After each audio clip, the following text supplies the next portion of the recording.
Assalamualaikum warahmatullahi wabarakatuh. Apa kabar anak-anak ibu di rumah? Semoga kalian dalam keadaan sehat walafiat dan selalu dalam lindungan Allah.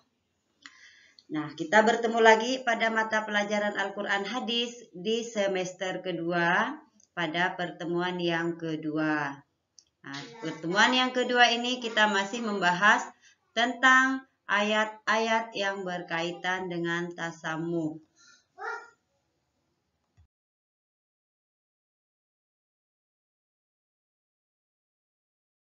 Ini masih sama dengan minggu yang kemarin. Nah, minggu yang kemarin kita sudah membahas tentang ayat-ayat Al-Quran yang berkaitan dengan toleransi atau tasamuh. Begitu juga dengan minggu ini, kita akan membahas tentang ayat-ayat Al-Quran yang berkaitan dengan toleransi atau tasamuh. Adapun pada minggu kemarin kita sudah membahas tentang Quran Surah Al-Kafirun. Kenapa? Karena ayat tersebut juga berkaitan dengan toleransi. Nah, Ibu mau nanya dengan kalian, apakah kalian sudah hafal terhadap surah ini? Harapan Ibu, kalian sudah hafal berkaitan dengan ayat ini dan terjemahannya. Nah, untuk yang kedua, ayat yang akan kita bahas yang kedua adalah Quran Surah Al-Bayyinah. Nah, Quran Surah Al-Bayyinah ini juga sama dengan Quran Surah Al-Kafirun, sama-sama membahas tentang toleransi.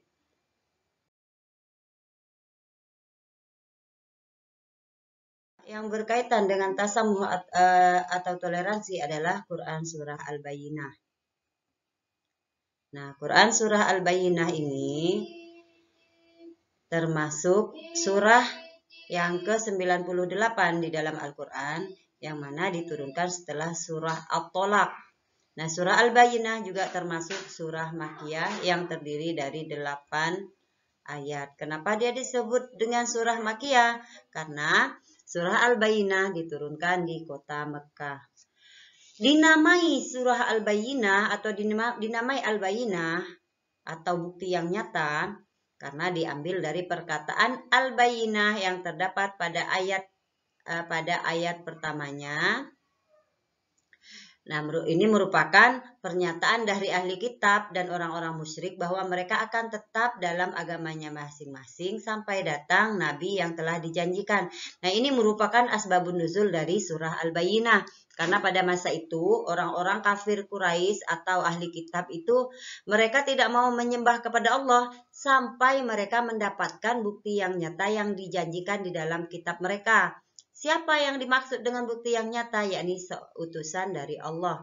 Nah, akan tetapi pada masa itu, walaupun Allah sudah mengutus seorang rasul yang mereka minta atau bukti yang nyata yang mereka minta, mereka masih tetap pada pendirian mereka. Nah, ini salah sekilas tentang asbabun nuzul dari surah Al-Bayyinah. Selanjutnya, lafal Quran surah Al-Bayyinah. Ada yang sudah hafal?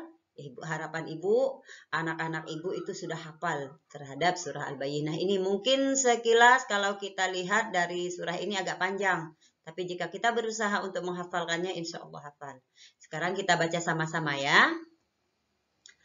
Bismillahirrahmanirrahim.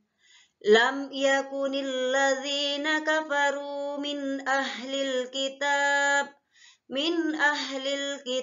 wal musyrikina munfakkina hatta ta'tiyahumul bayyinah.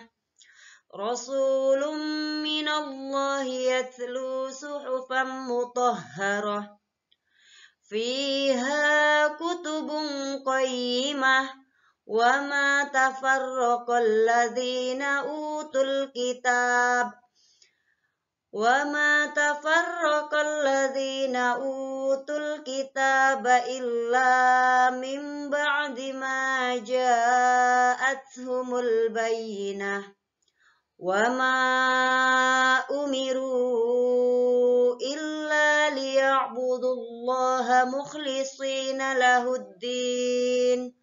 مُخْلِصِينَ له الدين حنفاء ويقيموا الصلاة ويؤتوا الزكاة وذلك دين القيمة. Innalladzina kafaru min ahlil kitabi wal musyrikina fi nari jahannam khalidina fiha. في نار جهنم خالدين فيها أولئك هم شر البرية إن الذين آمنوا وعملوا الصالحات أولئك هم خير البرية جزاؤهم عند ربهم جنة عدن تجري من تحتها الأنهار خالدين فيها أبدا رضي الله عنهم ورضوا عنه ذلك liman khasyiya rabbah. Nah, itu lafal dari Quran surah Al-Bayyinah. Semoga kita bisa mengulang-ulang kembali sehingga akan melekat di memori kita dan kita bisa hafal.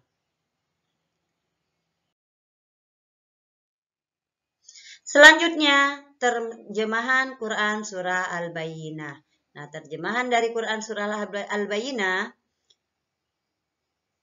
yang pertama, orang-orang kafir, yakni ahli kitab dan orang musyrik, mengatakan bahwa mereka tidak akan meninggalkan agamanya sebelum datang kepada mereka bukti yang nyata. Nah, yang dimaksud dengan bukti yang nyata di sini, ya ini dijelaskan pada ayat yang kedua, yaitu seorang rasul dari Allah, yakni Nabi Muhammad, yang membacakan lembaran-lembaran yang disucikan. Yang dimaksud lembaran yang disucikan adalah ayat-ayat Al-Quran, yang mana di dalamnya terdapat isi kitab-kitab yang lurus. Nah, dilanjutkan lagi, dan tidaklah terpecah belah orang-orang yang didatangkan Alkitab kepada mereka, melainkan sesudah datang kepada mereka bukti yang nyata. Padahal mereka tidak disuruh kecuali supaya menyembah Allah dengan memurnikan ketaatan kepadanya dalam menjalankan agama yang lurus, dan supaya mereka mendirikan sholat, menunaikan zakat, dan yang demikian itulah agama yang lurus. Sesungguhnya orang-orang kafir, yakni ahli kitab dan orang-orang musyrik, akan masuk neraka jahanam. Mereka kekal di dalamnya, karena itu adalah seburuk-buruk makhluk. Sesungguhnya orang-orang beriman dan mengerjakan amal soleh, mereka itu adalah sebaik-baik makhluk. Balasan mereka di sisi Rob mereka adalah surga Aden yang mengalir di bawahnya sungai-sungai. Mereka kekal di dalamnya selama-lamanya. Allah ridho terhadap mereka dan mereka pun ridho kepadanya. Yang demikian itu adalah balasan bagi orang-orang yang takut kepada Robnya. Jadi ayat 1 sampai 8 terjemahannya sudah kita baca. Di sini juga kita bisa mengambil kesimpulan juga bahwa ayat ini juga menjelaskan tentang orang-orang yang baik dan orang-orang yang buruk. Adapun orang-orang yang baik yang selalu menjalankan perintah Allah dan menyembah kepada Allah, itu tempatnya nanti ada di surga Aden. Surga Aden itu juga dijelaskan ada sedikit disinggung bahwa surga Aden itu di bawahnya itu ada sungai-sungai yang mengalir, yang mana sungainya itu jernih, dan orang-orang tersebut orang-orang yang soleh, yang memiliki amal soleh atau selalu berbuat baik dan ridho kepada Allah, dan Allah pun ridho kepadanya, mereka itu akan kekal di surga.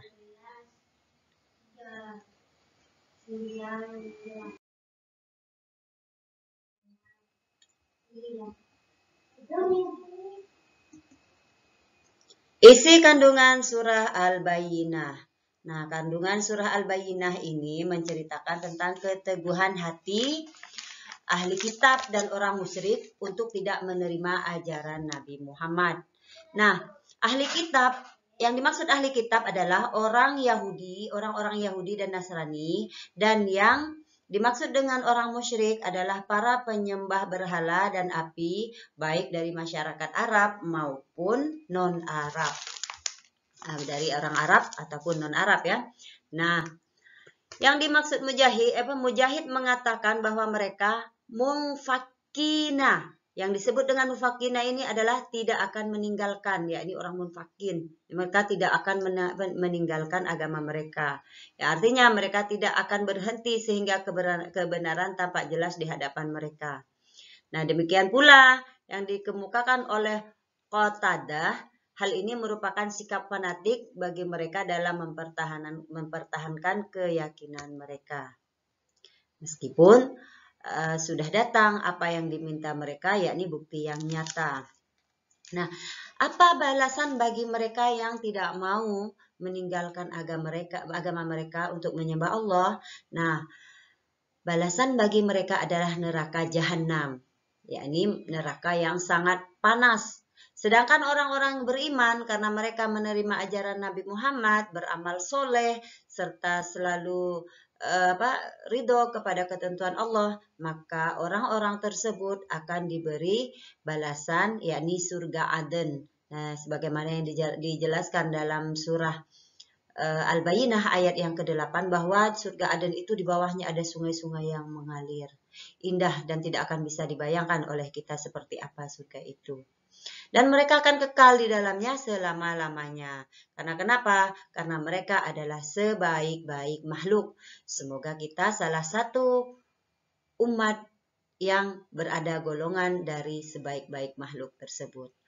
Nah, mereka itu tinggal di surga dalam keadaan rela dan puas. Allah juga mencintai mereka karena kenapa? Mereka saking cintanya mereka kepada Allah dan taatnya mereka kepada Allah. Nah, sekarang yang Ibu ingin tanyakan, bagaimana dengan diri kita? Apakah kita sudah ridho kepada ketentuan Allah atau kita sudah benar-benar menjadi hamba Allah yang sudah diridhoi?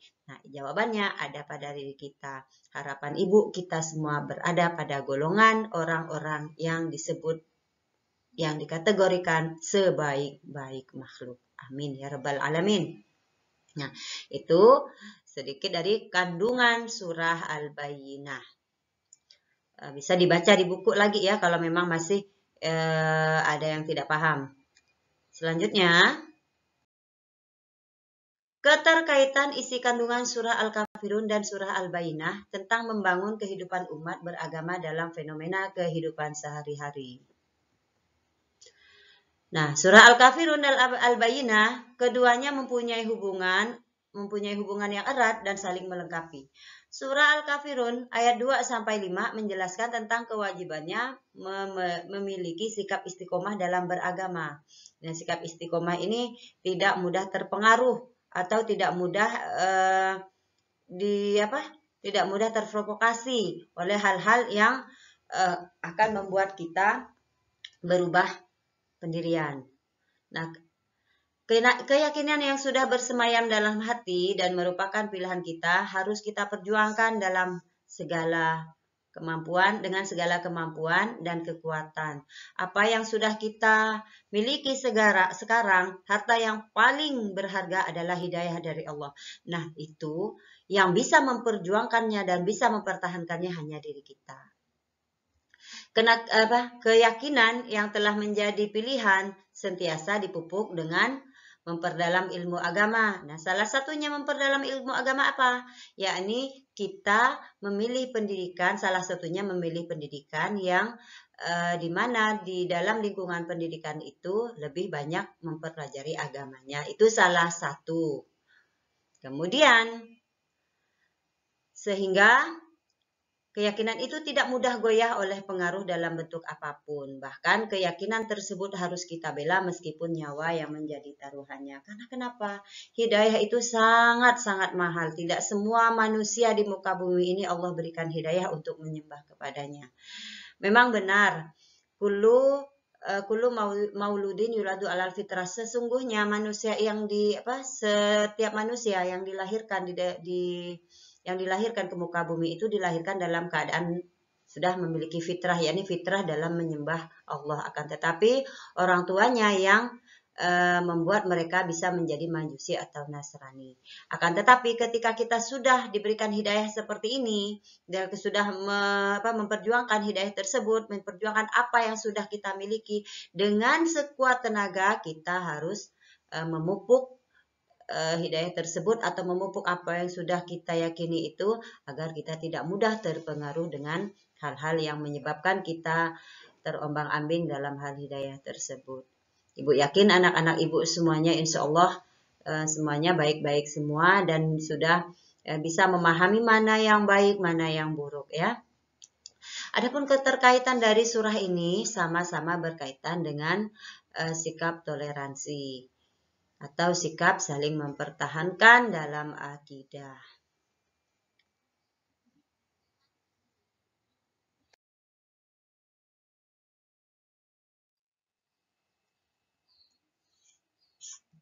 Menerapkan kandungan surah Al-Kafirun dan Al-Bayyinah tentang tasamuh dalam kehidupan sehari-hari. Nah, dalam Islam juga dikenal dengan istiqomah ya.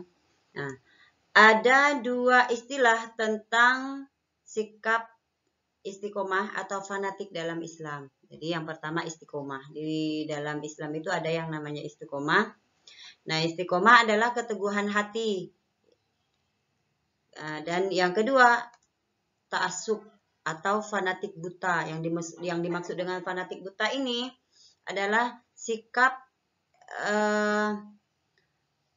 yang tidak mau mentoleransi hal-hal yang lain. Asal bagi mereka tidak bagus, maka mereka akan menyingkirkan. Nah, ini dalam Islam tidak dianjurkan.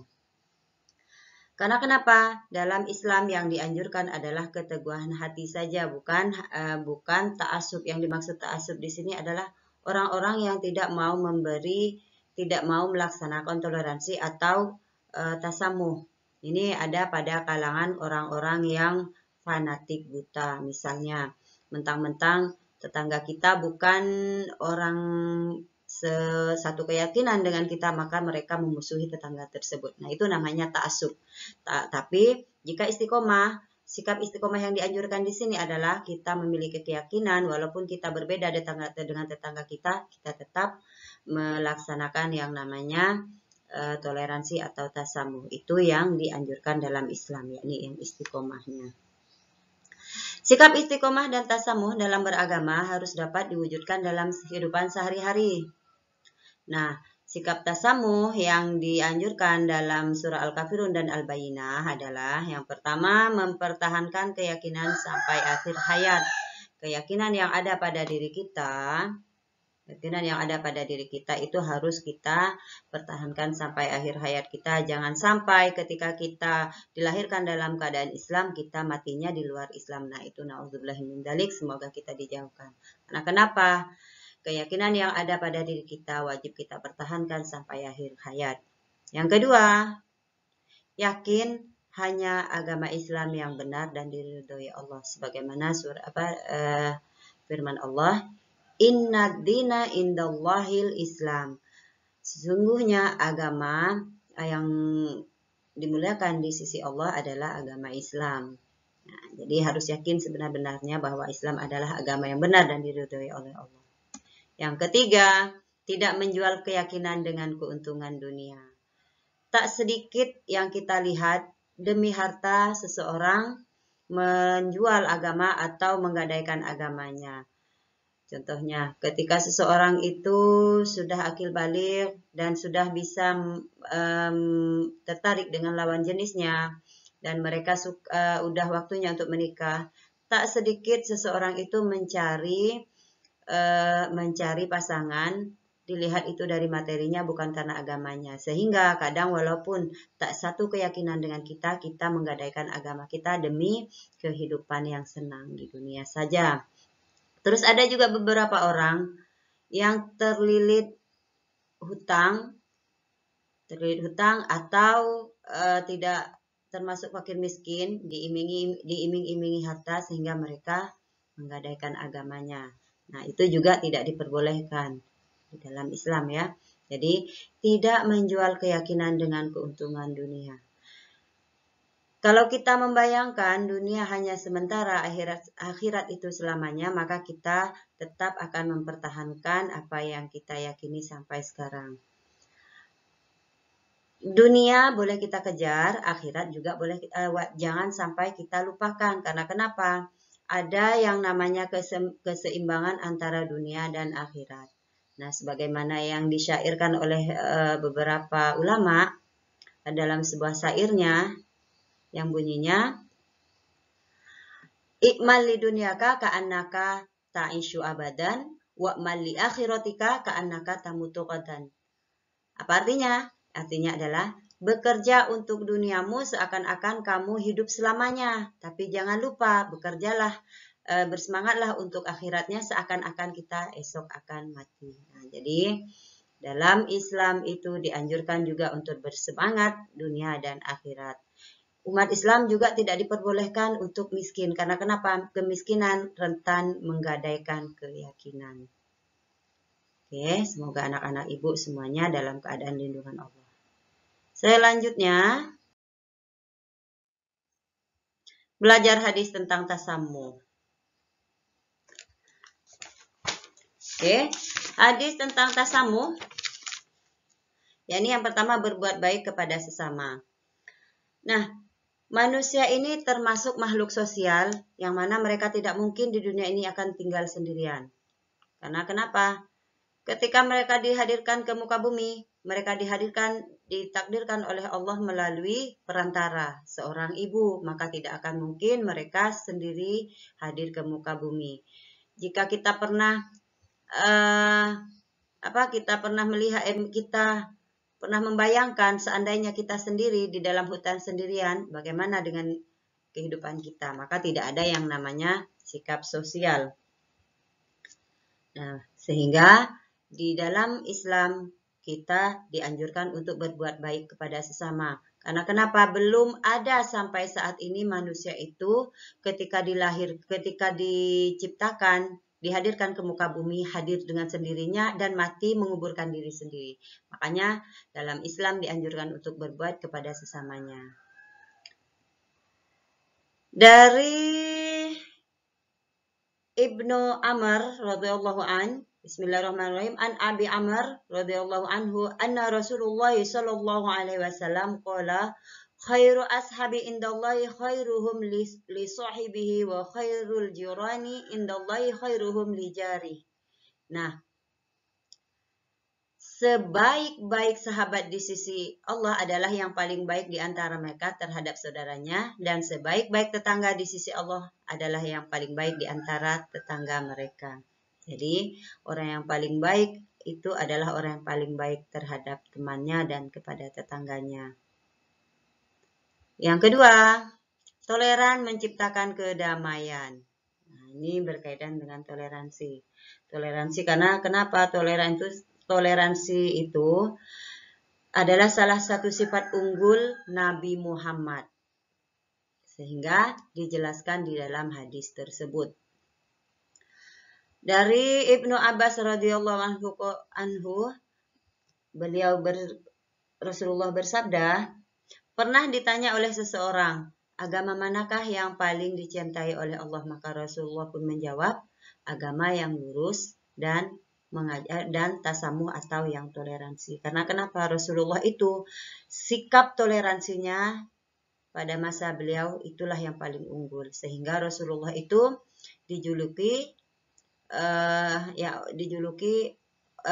dipuji bukan karena ketaatannya tapi karena akhlaknya.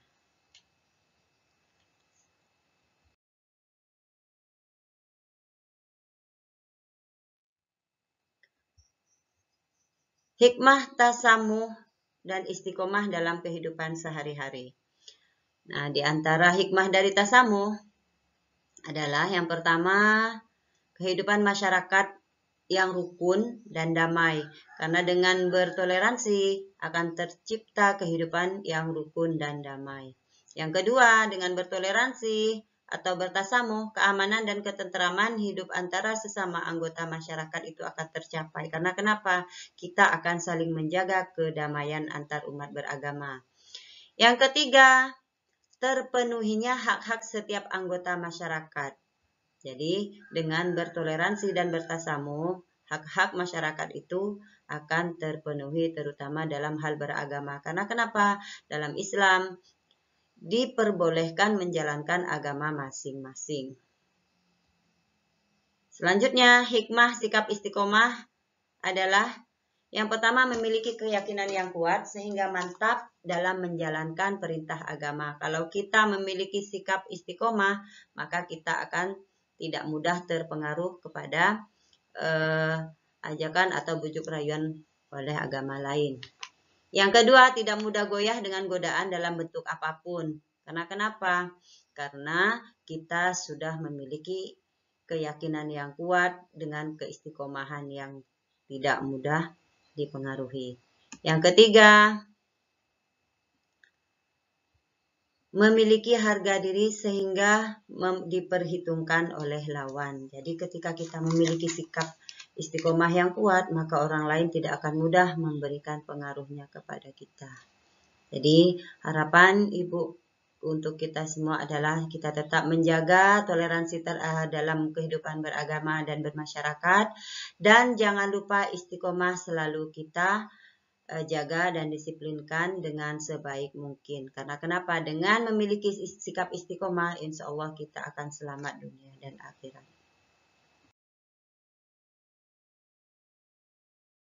Demikian yang bisa Ibu sampaikan. Semoga kalian bisa memahami apa yang dijelaskan oleh Ibu. Untuk minggu yang akan datang, Ibu minta kalian menghafalkan Quran Surah Al-Kafirun ayat 1-6 beserta terjemahannya. Boleh berupa video atau voice note yang dikirim langsung ke WA Ibu. Wassalamualaikum warahmatullahi wabarakatuh. Alhamdulillahirabbil alamin.